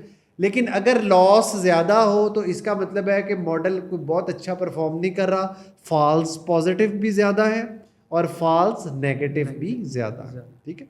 सो लॉस आपको बताता है कि आपका मॉडल कितना ज़्यादा ट्रेन हो रहा है और कितना अच्छा परफॉर्म कर रहा है। ओके, सो जो आप अभी आपको सर ने जो बात बताई है उससे अब आपके जहन में एक पॉइंट, जब भी हम लॉस बोलें तो आपके जहन में होना चाहिए कि लॉस को हमने कम करना है, लॉस हमारा कम होना चाहिए। तो लॉस का वर्ड से आपकी ये बात एसोसिएट होनी चाहिए कि loss should be less, near to zero की जो है ना, हमने उसको करीब लेके जाने की हमेशा कोशिश करनी। तो यहाँ पे आपको लॉस शो हो रहे हैं, टेस्ट लॉस और ट्रेनिंग लॉस के। ट्रेनिंग के वक्त उसका क्या लॉस था, ट्रेनिंग के दौरान जो वो प्रेडिक्शंस कर रहा था वो कितनी अच्छी थी, और टेस्टिंग के दौरान जो प्रेडिक्शन वो कर रहा था वो कितनी अच्छी थी या वो कितनी बुरी थी। उसके साथ आपको एक आउटपुट शो हो रही है जिसके ऊपर आपको डाटा नज़र आ रहा है, डाटा पॉइंट्स हैं। जो येलो पॉइंट्स हैं वो क्लास, लेट्स से क्लास ए को रिप्रेजेंट कर रहे हैं, ब्लू पॉइंट्स क्लास बी को रिप्रेजेंट कर रहे हैं, विच मीन्स कि अब हम किस प्रॉब्लम पे काम कर रहे हैं, हम क्लासिफिकेशन की प्रॉब्लम पे काम कर रहे हैं। हमारा मॉडल क्या करेगा, इनको क्लासिफाई करेगा, और वो कैसे करेगा, हम सिंपली जो सीखे हैं कि एक बाउंड्री लाइन उसके दरमियान में ड्रॉ हो जाएगी जिसको हम डिसीजन बाउंड्री कह रहे हैं, जिसकी बेसिस पे ऐसी बाउंड्री, ऐसी लाइन जिसकी बेसिस पे डिसाइड किया जाता है कि ये क्लास ए है या ये क्लास बी का पॉइंट है। सो हम क्या करते हैं, हम ये सिंपल ये करते हैं कि हमारे पास दो आउटपुट्स आ रही हैं। हारिस, हम इन्हें ऑरेंज और ब्लू क्लास कह लेते हैं। ए हाँ, और ऑरेंज बी में ना बच्चे ऑरेंज और कंफ्यूज हो जाएंगे। तो ऑरेंज और ब्लू क्लास, ऑरेंज बिल्कुल क्लास ठीक और है। ब्लू क्लास, अब ऑरेंज ऑरेंज क्लास से बिलोंग करेगा, ब्लू ब्लू क्लास से बिल्कुल। बिलोंग करेगा, तो बड़ी आसान हो जाएगी आपके लिए बात। बिल्कुल, ज़िंदगी आसान कर दी सर। अच्छा, अब हमारे पास एक बटन लगा हुआ है प्ले का, और ये जो इपॉक का वर्ड था, इसको अब आपने, इसको मैं एक्सप्लेन करता हूँ कि सपोज करें एक बच्चा है जिसने सिलेबस तैयार करना है पूरा और उसने एग्ज़ाम देना है। वो बच्चा क्या करता है कि वो अपनी मैथ की बुक पकड़ता है और वो उसको, उस बुक को एक दफ़ा पूरी बुक रिवाइज कर लेता है। इट मीन्स उसने एक इपॉक कर ली, कंप्लीट कर ली, एक दफ़ा पूरे डाटा को देख लिया, एक इपॉक कंप्लीट हो गई। जब वो दोबारा से पूरी बुक मैथ की रिवाइज करेगा, पूरा डाटा दोबारा देखेगा, उसकी 2 इपॉक्स हो जाएंगी। जब मैं बोलूँ 10 इपॉक्स, इट मीन्स कि आपके मॉडल ने पूरे डाटा को 10 दफ़ा देख लिया। 100 इपॉक्स मतलब आपका मॉडल पूरे डाटा को 100 दफ़ा देख चुका है। पूरे डाटा से मुराद है ट्रेनिंग के वक्त सिर्फ ट्रेनिंग डाटा, टेस्टिंग डाटा नहीं दिखाना, ठीक है। तो अब जैसे ही मैं प्ले का बटन दबाता हूं तो क्या होता है, अब आप ये देखेंगे कि ये जो इपॉक्स हैं बड़ी स्पीड से बढ़ना शुरू हो गई हैं, ठीक है। अब मैं इसको रोक देता हूं। अब विद इन अ सेकेंड्स क्या हुआ कि आपकी इपॉक्स चली गई 349 पे, और क्या हुआ कि एक डिसीजन बाउंड्री आपके पास आ गई जिसने सेपरेट कर दिया कि ब्लू पॉइंट्स की ये इस लाइन के राइट साइड पे हैं और ये जो ऑरेंज पॉइंट्स हैं वो लेफ्ट साइड पे हैं। ये एक सिंपल डिसीजन बाउंड्री जो आप पहले देख के आए थे। अब आप ये देखें कि सिर्फ एक न्यूरॉन लगा हुआ है, सिर्फ एक न्यूरॉन लगा हुआ है और वो ये काम आपको करके दे रहा है, और उससे सिंपली आपका काम हो गया। लेकिन अब क्या करते हैं, अब हम डाटा को कॉम्प्लेक्स कर देते हैं, और कॉम्प्लेक्स करके ये अब मेरे पास डाटा आ गया कॉम्प्लेक्स। अब ये लाइन से अलग नहीं हो सकता, अब ये लाइन से नहीं होगा। अब क्या करते हैं कि पहले हम सिंपल उसी तरीके से देखते हैं कि वो जो पिछले हमारे न्यूरॉन्स से क्या वो काम कर पाते हैं, किस तरह का परफॉर्म एक करते हैं। न्यूरॉन का मॉडल जो है बिल्कुल, कैसा एक काम न्यूरॉन करता का है। मॉडल जो है, अब मैंने ये चला दिया है। अब आप ये देखें कि यहाँ पे कर्व शो हो रहे हैं जिसमें लॉस आपका नीचे जाने की कोशिश कर रहा है, और ये एक डिसीजन बाउंड्री वो अपनी तरफ से बनाने की कोशिश कर रहा है कि मैं इनको सेपरेट कर दूं किसी लाइन को ड्रॉ करके। हाँ जी। और लेकिन अब आप मैं इसको रोक देता हूँ। हमारी देखें इपॉक्स, उसने एक पूरे डाटा को 939 टाइम्स देखा, उसके बाद उसने ये लाइन ड्रॉ की। अब इसको आप जितना मर्जी चलाते रहें, लेकिन ये लाइन कभी भी ऐसी सिचुएशन में नहीं जाएगी कि सारे पॉइंट से एक अच्छी डिसीजन बाउंड्री के साथ डिवाइड हो जाए। डिवाइड, ठीक है। अब क्या करना पड़ेगा, अब ये जो आपका मॉडल है इसको थोड़ा कॉम्प्लेक्स करना पड़ेगा। स्टेप वाइज कॉम्प्लेक्स करते हैं। स्टेप वाइज कॉम्प्लेक्स किस तरह करते हैं कि मेरे पास ये एक लेयर है, उसमें सिर्फ एक न्यूरॉन है। मैं क्या करता हूँ, मैं एक न्यूरॉन बढ़ा देता हूँ, ठीक है। फिर चला के चेक करते हैं। अब देखें कि अब आपकी जो बाउंड्री है वो स्ट्रेट लाइन से शिफ्ट हो गई एक नॉन लीनियर लाइन, एक कर्व आ गया। और उस कर्व में भी अब आप देखें कि काफ़ी हद तक उसने कोशिश की कि मैं पॉइंट्स को सेपरेट कर दूं, लेकिन कुछ पॉइंट्स अभी भी येलो जो क्लास है आपके, उसके पॉइंट्स उसकी डिसीजन बाउंड्री में आ रहे हैं, उनको वो गलत क्लासीफाई कर रहा है, ठीक है। और ये देखें इपॉक्स कितनी ज़्यादा होंगे, लेकिन फिर भी उसकी जो प्रेडिक्शन है वो गलत ही रहेगी। मज़ीद क्या करते हैं, एक और न्यूरॉन ऐड कर देते हैं। अब क्या होगा, ये हो गया जादू। अब मैं इसको यहाँ पे रोक के अब इसको थोड़ा सा एक्सप्लेन करते हैं। देखें, आपका मॉडल, आपका जो डाटा था वो कॉम्प्लेक्स हुआ। अब उस डाटा के हिसाब से आपने न्यूरॉन्स ऐड करने थे ताकि वो उस कॉम्प्लेक्सिटी को कैटर कर सकें, उस कॉम्प्लेक्सिटी के हिसाब से अपनी जो वैल्यूज़ हैं उनको एडजस्ट करें और आपको वो वाली डिसीजन बाउंड्री दें। अब आप देखें, आपको एक ट्रायंगल टाइप नज़र आ रहा होगा, एक उसकी शेप एक ट्रायंगुलर टाइप है, ठीक है। वो क्यों है? मैं एक न्यूरॉन पे क्लिक करता हूं तो ये न्यूरॉन देखें क्या कर रहा है, आपको जो आउटपुट वाली स्क्रीन है वहां पे शो हो रहा है एक लाइन, ठीक है। मैं उससे नीचे वाले न्यूरॉन पे क्लिक करता हूं तो एक दूसरी लाइन, एक उससे नीचे वाले पे लेके जाता हूं तो तीसरी लाइन। इट मीन्स तीनों न्यूरॉन्स मिलके हर डायरेक्शन के अंदर आपको काम करके दे रहे हैं। अगर मैंने एक न्यूरॉन भी कम किया तो एक डायरेक्शन कम हो गई और वो प्रेडिक्शन और डिसीजन बाउंड्री ख़राब हो जाएगी, ठीक है। तो अब ये तीन न्यूरॉन्स ने मिलके मुझे एक अच्छी शेप दे दी और डिसीजन बाउंड्री देखें तमाम ब्लू पॉइंट्स को क्लासिफाई कर रही है। मैं क्या करता हूँ, लेट से मैं एक और न्यूरॉन ऐड कर देता हूँ, फिर चलाते हैं। अब आप नोट करें, ये फौरन ही जो है फौरन ही उसने उसको डिसीजन बाउंड्री, बिल्कुल डिसीजन बाउंड्री। अच्छा, इस लफ्ज़ को हम कहते हैं ये फौरन ही कन्वर्ज हो गया। कन्वर्ज, ठीक है। कन्वर्ज होने का मतलब है कि मॉडल कितनी जल्दी अपना लॉस ज़ीरो के पास ले आता है, इसे हम कन्वर्ज कहते हैं। और जब एक न्यूरल नेटवर्क कन्वर्ज करता है तो इसका मतलब है कि अब वो और कोई लर्निंग नहीं कर रहा, चाहे आप उसे जितने मर्जी इपॉक के लिए चलाते रहें। इसकी मिसाल यूँ लें कि एक बच्चा जो है उसने किताब को इतना रट लिया है कि अब वो जितनी बार मर्जी पढ़े उसे कोई नई बात नहीं पता चल रही बुक में से। सो इसी तरह अब ये जो न्यूरॉन है इसने इतनी बार डाटा देख लिया है कि इसे अब कोई नया नॉलेज हासिल नहीं हो रहा। बिल्कुल। अगर मैं इसको एग्जीक्यूट करूं तो बिल्कुल यहाँ पे जाके मैंने इसको रोक दिया कि 128 इपॉक्स के ऊपर जाके उसने कन्वर्ज कर लिया था, लेकिन इसके बाद मैं उसको अगर चलाता रहूं तो उसके अंदर कन्वर्जेंस उसी तरीके की रहेगी, कोई ख़ास चेंज नहीं आएगा। क्यों? उसने डाटा के अंदर जो पैटर्न था उसको ऑलरेडी रिकॉग्नाइज कर दिया है और अब उसको कोई पैटर्न नहीं, नया पैटर्न उसको नहीं मिलेगा। तो क्या होगा जी, इधर एक क्वेश्चन है हमारे साथ। तो ये चार न्यूरॉन लहरा देखते हैं इसको, ये जो ये अभी 644 इपॉक्स है, तो हर न्यूरॉन ने 644 दफा देखा है, सबसे मिलके एक दफा 644 दफा देखा। Very good question. अच्छा, क्वेश्चन रिपीट कर दो। मैं क्वेश्चन रिपीट करता हूँ कि क्वेश्चन ये है कि हमारे पास ये जो न्यूरॉन्स नज़र आ रहे हैं, क्या इन तमाम न्यूरॉन्स ने मिलकर इसको ये इतनी इपॉक्स 644 टाइम्स इसको देखा है, या आपका क्वेश्चन ये है कि एक सिंगल न्यूरॉन ने देखा है, कि ये तमाम न्यूरॉन्स उस डाटा को इतनी ही दफ़ा देख रहे हैं कि कोई एक न्यूरॉन उसको इस तरह से देख रहा है? अच्छा, इसका जवाब है कि ये दोनों सेम बातें हैं। देखिए, अगर एक न्यूरॉन 644 दफ़ा देख रहा है और सारे न्यूरॉन 644 दफ़ा देख रहे हैं तो हर एक ने 644 दफ़ा ही देखा।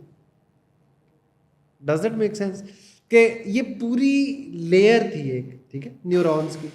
इस पूरी लेयर को आपने इनपुट दी x और y कोऑर्डिनेट, x1 और x2 कोऑर्डिनेट, तो ये सारा डेटा जितना भी था ये सारे लेयर अगली में सब कुछ आ रहा है ना, तो इसका मतलब है कि सब ने 644 दफ़ा देखा। टाइम सेम लेते हैं, बिल्कुल, अभी के लिए सेम लेते हैं। बिल्कुल। इसकी मैं एक इमेज भी आपके सामने क्लियर कर दूं कि ये जो x1 x2 ये आपके पास एक हिडन लेयर, और उसके बाद आगे ये सारे आप ये देखें ना, सारे कनेक्शन एक जगह पे जाके पॉइंट पे सिंगल पॉइंट पे जाके कनेक्ट हो रहे हैं। यहाँ पे आपका एक आउटपुट न्यूरॉन होता है लगा हुआ, ठीक है। ये इनपुट लेयर, हिडन लेयर और आउटपुट लेयर मिल के एक न्यूरल नेटवर्क बनता है। तो जो भी डाटा दिया जाता है इस पूरे न्यूरल नेटवर्क में से बार बार पास होता है, तमाम न्यूरॉन्स उसको बार बार देखते हैं और फिर जाके आपका जो मॉडल है वो ट्रेन हो रहा होता है। मतलब ट्रेनिंग के वक्त हो ही ये रहा होता है कि बार बार मॉडल में से वो डाटा पास हो रहा होता है, पास हो रहा होता है। न्यूरॉन बार बार देख के अपने आप को सेट करते हैं कि मुझे क्या चीज़ देखनी चाहिए जो इस डाटा को सेपरेट कर सकती है। मुझे अच्छी डिसीजन बाउंड्री बनाने में हेल्प आउट कर सकती है। तो यही बार बार दिखाने का मकसद है कि न्यूरॉन मिल के ऐसी डिसीजन बाउंड्री बनाएं कि दोनों क्लासेस बिल्कुल सेपरेट हो जाए। बिल्कुल। अब ऐसा करते हैं, डाटा को मज़ीद कॉम्प्लेक्स करते हैं और फिर देखते हैं अब मज़ीद कॉम्प्लेक्स पैटर्न क्या होगा। ये तो बहुत ही कॉम्प्लेक्स ये कॉम्प्लेक्स पैटर्न आ गए। अब इसके ऊपर अब आप देखें कि नॉर्मल जो जितने भी मॉडल होंगे वो तो फेल हो जाएंगे, वो तो हाथ खड़े कर देंगे भाई कि इतनी कॉम्प्लेक्स किस्म की डिसीजन बाउंड्री मैं कैसे ड्रॉ करूं। तो क्या करते हैं, जो पिछला मॉडल हमने अभी जो न्यूरॉन्स के बेसिस पे बनाया था उसी को इसके ऊपर चला के देखते हैं कि वो क्या इसके साथ सलूक करता है।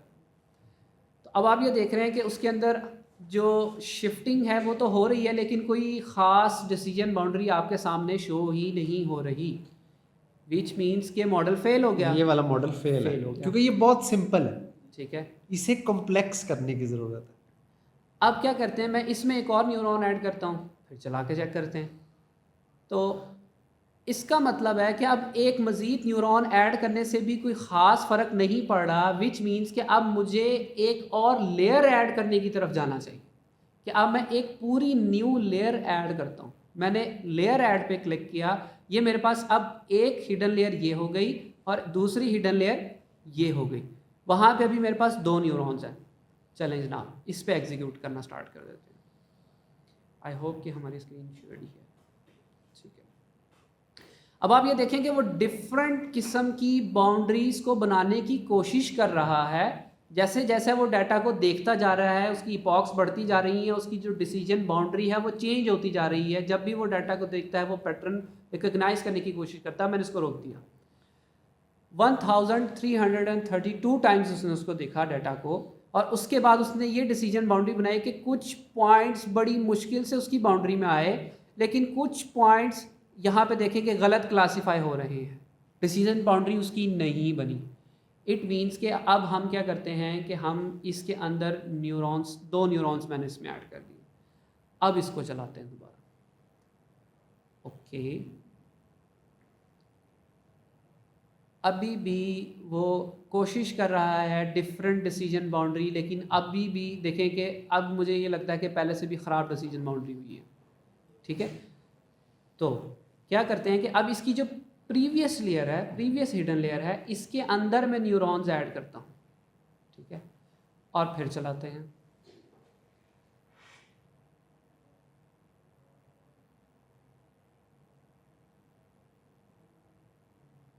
अब जैसे जैसे हमारी जो इपॉक्स हैं, अभी ये 1000 क्रॉस नहीं की, लेकिन वो कोशिश करना शुरू कर रहा है कि ये मेरा पार्ट जो है वो काफ़ी हद तक उसके अंदर उसकी Separate डिसीजन हो बाउंड्री गया। में सेपरेशन होना स्टार्ट हो गई है। ब्लू क्लास के जो पॉइंट हैं उनकी और जो ऑरेंज क्लास के पॉइंट हैं उनकी काफ़ी हद तक सेपरेशन होना स्टार्ट हो गई, लेकिन स्टिल क्या है कि आपकी जो डिसीजन बाउंड्री है वो काफ़ी जगहों पे गलत है। अब क्या करें, मैं ये करता हूँ कि मैं एक और लेयर ऐड कर दूँ, ठीक है, और इस लेयर के ऐड करने के बाद मैं चलाता हूँ दोबारा मॉडल। अब देखते हैं कि इसकी परफॉर्मेंस पे अब क्या डिफरेंस आता है। तो हमें थोड़ा सा इसको वेट करते हैं कि ये 1000 इपॉक्स को क्रॉस करे, तो क्या रिज़ल्ट हमारे पास आता है और क्या सिचुएशन बनती है। तो अब आप देख रहे हैं कि किस तरीके से हर इपॉक के साथ साथ उसकी डिसीजन बाउंड्री फ्लक्चुएट कर रही है, और वो देखें कितना ज़्यादा वो पैटर्न को क्लियर करना स्टार्ट हो चुका है, और ऑलमोस्ट स्पाइरल बन गए जी ऑलमोस्ट। देखें इसके अंदर कुछ पॉइंट ये देखें, जैसे एक लाइन आ रही है जो स्पाइरल को ख़राब कर रही है, डिसीजन बाउंड्री को ख़राब कर रही है, लेकिन जो आपके ब्लू पॉइंट्स हैं उनको देखें, ब्लू पॉइंट्स की जो क्लासिफिकेशन है, उनकी जो डिसीजन बाउंड्री है वो बहुत ज़्यादा हद तक रिफाइंड है। तो इसका मतलब ये है कि अब हमें लेयर के बजाय थोड़ा सा अब हमें टास्क रिक्वायर्ड है, तो हम न्यूरॉन्स को ऐड कर देते हैं। मैं इस लेयर के अंदर 2 न्यूरॉन्स को ऐड कर देता हूँ, और फिर हम अब चला देते हैं दोबारा से अपने मॉडल को। अब देखते हैं कि जनाब ये मॉडल क्या करता है सलूक इस डाटा के साथ। हम इपॉक्स पे भी नज़र रखते हैं कि हमारी जो इपॉक्स हैं वो, और ऊपर आप देख रहे हैं कि साथ साथ जो लॉस का कर्व है वो किस तरीके से उसमें पहले पीक्स आई और फिर वो अब नीचे की तरफ जा रहा है, और वो एक रिलैक्स किस्म की जो आपकी उसमें से पीक्स हैं वो ख़त्म हो रही हैं। और स्ट्रेट लाइन की तरफ जी। कन्वर्ज हो रहा है। अभी भी हमारी जो डिसीजन बाउंड्री है वो अच्छी नहीं है, ठीक है। अब इसका क्या इलाज करें? अब इसका इलाज ये करते हैं कि हम जो हमारी लास्ट लेयर है उसके अंदर जो है वो थोड़े से न्यूरॉन्स ऐड कर देते हैं और अब इसको चला देते हैं। अब देखते हैं कि अब ये किस तरीके से पैटर्न को रिकग्नाइज करता है और क्या ये कर्व ड्रॉ कर पाता है या नहीं। तो लॉस हमारा नीचे जा रहा है बट स्टिल इसके अंदर से इसने पैटर्न को रिकग्नाइज एज सच नहीं किया। अच्छा, अब थोड़ा सा इसको ना स्टडी करते हैं। रिफाइन हो हमारा गया काफी। रिफाइन होना स्टार्ट हो गया है और मेरा ख्याल है कि काफ़ी। ऑलमोस्ट पैटर्न उसने पूरा जो है ना वो रेप्लिकेट कर लिया, बिल्कुल क्योंकि आपको ऑरेंज में कोई ब्लू नहीं नज़र आ रहा और ब्लू में कोई ऑरेंज नहीं ऑरेंज नज़र आ नज़र रहा। नहीं आ रहा। तो लॉस भी अगर आप देखें तो 0.005 है, which is almost near to 0। ठीक है। सो इसका मतलब है कि ये मॉडल तकरीबन को 95% एक्यूरेसी के करीब करीब कहीं होगा, बिल्कुल which is a good model actually. Okay. और अगर एक और मैं ट्राई करूं कि मैं जो पिछली लेयर है वहाँ पे एक ऐड कर दूं, इधर ऐड कर दूं और इधर एक और न्यूरॉन ऐड कर दूं, थोड़ा सा और कॉम्प्लेक्स करके चेक करते हैं। फिर इसके अंदर से हमने आपको थोड़ी सी और इनसाइट्स दिखानी है, वो भी देखते हैं और फिर चीज़ों को जो है ना मज़ीद तो simplify उम्मीद है आपको आइडिया हो रहा होगा कि एक न्यूरल नेटवर्क में हम डिसाइड कैसे करते हैं कि कब हमने लेयर ऐड करनी है, कब हमने लेयर के अंदर न्यूरॉन ऐड करना है और कब हमने जाके रुक जाना है कि यार अब ये सफिशेंटली कॉम्प्लेक्स है। और एक इनसाइट जो बाद में कभी आप देखेंगे कि कब आपने अपने न्यूरल नेटवर्क में से न्यूरॉन निकालने हैं। बिल्कुल। ये भी एक इम्पॉर्टेंट डिसीजन होता है कि कब आपको लगेगा कि यार इसमें तो ज़्यादा न्यूरॉन है, मुझे एक निकालना चाहिए। ओके, रिफाइनमेंट आ रही है और आहिस्ता आहिस्ता वो पैटर्न को ये पिछले से बहुत बेहतर है, इसका लॉस भी कम हो गया टेस्टिंग डाटा पे आप देखें तो। जी नहीं वो टेस्टिंग 0.08 था तब, अब हाँ, 0.07 हो गया 7 है और लॉस हमारा पहले से काफ़ी ज़्यादा कम हुआ है।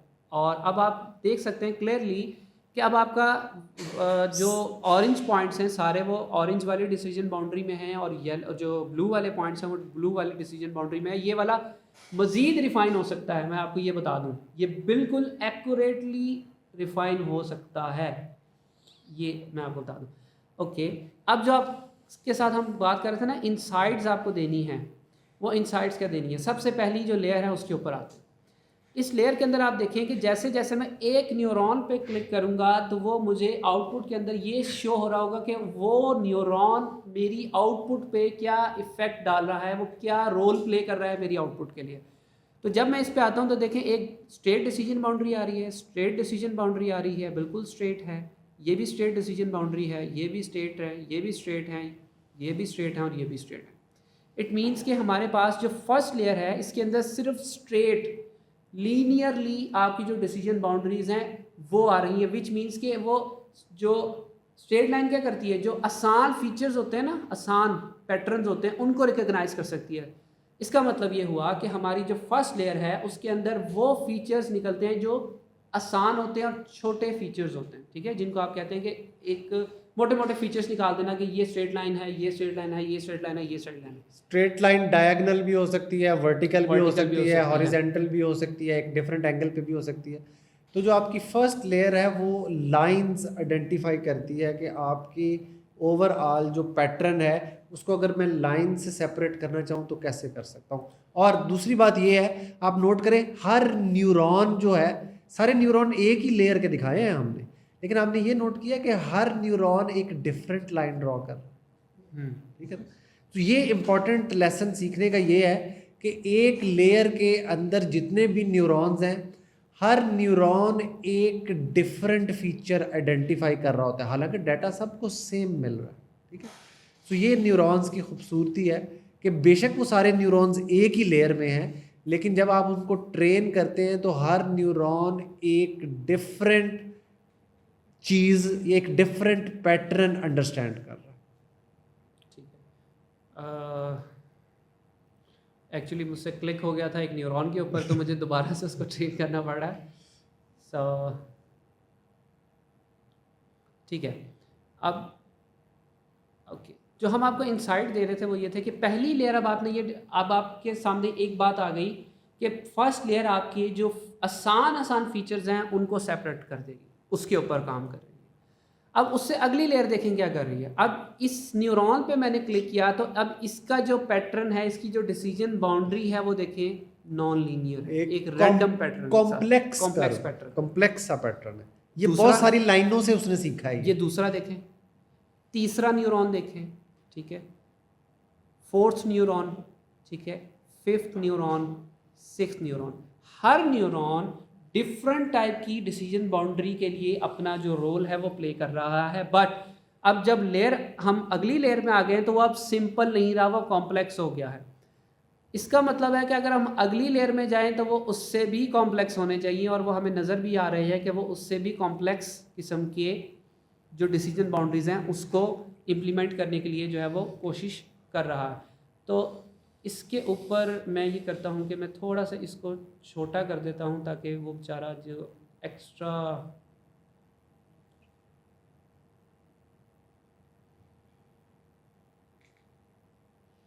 इसके बाद याद रखें हम इसको थोड़ा सा एक और दफ़ा कॉम्प्लेक्स के दिखाएं बच्चों को। मेरा ख्याल है कि हम इसमें जो एक चीज़ मैं बताना चाहूँगा, हम इस पे जाएंगे और एक डिफरेंट फीचर लगाएंगे तो ये features- फ़ौरन हो जाएगा। बिल्कुल, बाकी फीचर लगाएंगे तो इंतहाई कॉम्प्लेक्स न्यूरल नेटवर्क बनाना पड़ेगा। इससे बच्चों को आइडिया भी होगा कि यार एक अच्छा फीचर बाज़ दफ़ा कितना हेल्पफुल होता है। बिल्कुल।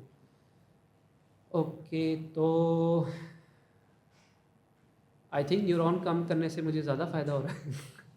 हाँ, देखिए, ठीक है, और मैं इसको रोक देता हूँ। अब आपके सामने ये एक उसने एक पैटर्न वो किया है। फीचर्स पे चलते हैं डायरेक्टली, मैं कहता हूँ। हाँ बस हाँ, ठीक है। अब इससे मतलब जो टेक अवे था वो ये था, मैं उसको समराइज़ कर देता हूँ कि अगर आपका प्रॉब्लम कॉम्प्लेक्स है तो आपको कॉम्प्लेक्स न्यूरल नेटवर्क चाहिए। और जब मैं कॉम्प्लेक्स न्यूरल नेटवर्क कह रहा हूँ तो इसका क्या मतलब है? इसका मतलब है कि उस न्यूरल नेटवर्क में ज़्यादा हिडन लेयर्स हैं और हर हिडन लेयर में ज़्यादा न्यूरॉन्स हैं, ठीक है। अगर मेरा प्रॉब्लम सिंपल है तो मैं एक हिडन लेयर से भी काम चला सकता हूँ। तो डिपेंडिंग अपॉन कि किस तरह का मसला आप हल करना चाह रहे हैं, आप अपने न्यूरल नेटवर्क में लेयर्स ऐड कर सकते हैं और आप अपने न्यूरल नेटवर्क की लेयर्स में न्यूरॉन ऐड कर सकते हैं, ठीक है। तो ये एक इम्पॉर्टेंट टेक अवे था। ओके, सो मैंने अभी सिंपल एक चीज़ की है। मैंने ये किया है कि मेरे पास ये देखें, पहले हमारे जो इनपुट पे फीचर्स जा रहे थे वो x1 एंड x2 जा रहे थे। मैंने अगले 2 फीचर्स भी उसमें ऐड कर दिए, ठीक है। अब हमारी इनपुट में 4 फीचर्स, 4 इनपुट्स हमारे पास जा रही, ठीक है। और आगे हमारी लेयर्स उसी तरीके से लगी हुई हैं और हमारी एक डिसीजन बाउंड्री बन रही है। हम उसको ट्रेनिंग पे मज़ीद लगाते जाएंगे तो वो और कन्वर्ज होता जाएगा। अब दिखाने का मकसद ये है कि अब पहले जो आपके पैटर्न्स थे वो इनिशियल लेयर्स में क्या आ रहे थे, सिंपल आ रहे थे। अब आपने क्या किया, जो फीचर्स हैं वो और ज़्यादा ऐड किए हैं, डिफरेंट टाइप के फीचर्स आ गए हैं जो हमें ज़्यादा हेल्प करेंगे पैटर्न रिकग्निशन में। तो अब आपकी जो पहली लेयर ही है वो देखें कि अब वो सिंपल फीचर्स नहीं निकाल रही, अब वो कॉम्प्लेक्स फीचर्स पे पहले ही चली गई। क्यों? आपने ऑलरेडी उसको जो इनपुट दी उसमें वो वाले फीचर्स मौजूद थे। अब उसको वो वाला काम नहीं करना पड़ा, अब आप उसको वो अगली स्टेज पे ऑलरेडी जा चुका है। तो अब यहीं से आपकी जो डिसीजन बाउंड्रीज़ हैं वो देखें किस तरह की होना स्टार्ट हो गई। वो लीनियर नहीं रही, वो सिंपल नहीं रही, वो कॉम्प्लेक्स हो गई हैं, कॉम्प्लेक्स हो गई। और लास्ट वाली लेयर देखें वो बहुत ही कॉम्प्लेक्स है, ठीक है। और ये देखें लास्ट लेयर्स के अंदर ये वाला जो न्यूरॉन है, ये देखें पैटर्न बनाने के अंदर वो कितना ज़्यादा हमारा रोल प्ले कर रहा है और हेल्प कर रहा है हमारी, ठीक है। हारिस, अब एक एग्जांपल जो है ना हम ये वाली करते हैं, बिल्कुल, और इसमें हम तो सब कुछ माइनस कर देते बिल्कुल हैं। सब कुछ ख़त्म कर देते हैं, लेयर्स ही ख़त्म कर देते हैं सब। हाँ, ये भी ठीक है। ये हमारी लेयर्स, और इसमें हम न्यूरॉन्स भी कम कर रहे हैं। Thank you. अच्छा, अब मैं ये फीचर्स ख़त्म कर देता हूँ। एक से काम हो सकता है अगर प्रॉब्लम सिंपल हो। ये बिल्कुल ठीक है। ठीक है।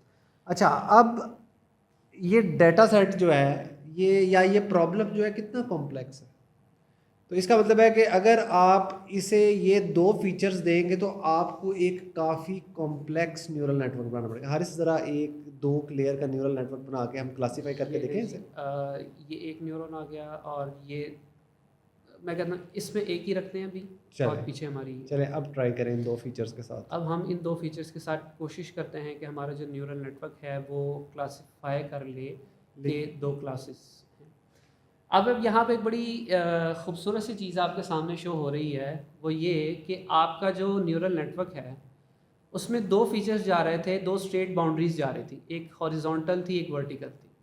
अब अगली जो एक लेयर हमने हिडन लेयर उसको दी, फर्स्ट लेयर में उसने क्या किया, एज़ यूजुअल जो सिंपल एक पैटर्न होता है कि डायगनल के अंदर उसने लाइंस को जो पैटर्न है वो रिकग्नाइज़ किया और उससे अगला जो न्यूरॉन है उन दोनों को मिक्स करके एक डिसीजन बाउंड्री बना रहा है।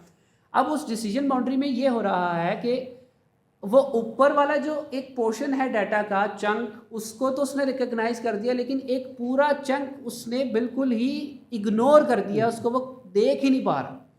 तो विच मीन्स कि आपका मॉडल जो है वो बहुत बुरे तरीके से फेल हो रहा है।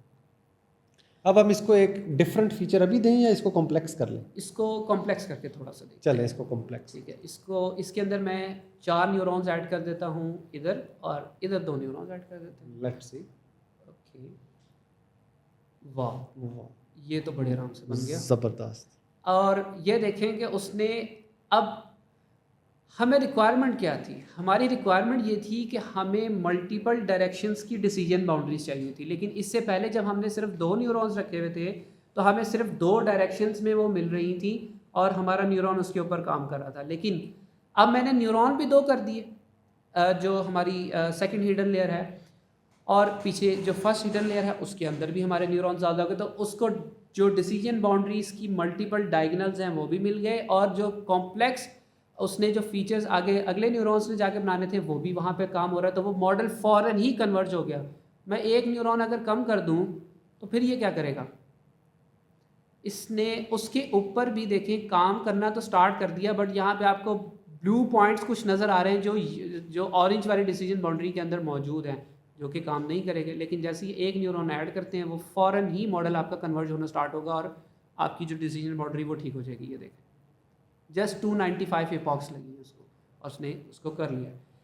ओके, अब हम क्या करते हैं, न्यूरॉन्स कम करके फीचर्स ऐड कर दें। हम न्यूरॉन्स जो हैं बिल्कुल कम कर देते हैं, बिल्कुल 2 कर दिए और 2 यहाँ पे कर दिए। दिए। ये लेयर ही उड़ा दें। सर यहाँ पे एक बात पूछें। epoxy के चलते चलते हम लेयर कम ज़्यादा कर सकते हैं? नहीं, ये देखें अच्छा एक चीज़ मैं आपको बताऊं, ये जो हम आपको दिखा रहे हैं ना विजुअलाइजेशन, ये आपको अंडरस्टैंडिंग देने के लिए कि एक न्यूरल नेटवर्क कैसे काम करता है। जब आप बना रहे होंगे ना न्यूरल नेटवर्क, तो आप वो प्लेन हार्ड कोडिंग कर रहे होंगे, कोड लिख रहे होंगे, उस कोड को रन कर रहे होंगे। अब मुझे बताएं, जब आप कोड रन कर रहे हैं तो आप कैसे उसमें नोड ऐड करेंगे? बिल्कुल चलती गाड़ी का इंजन तो नहीं बदल सकते।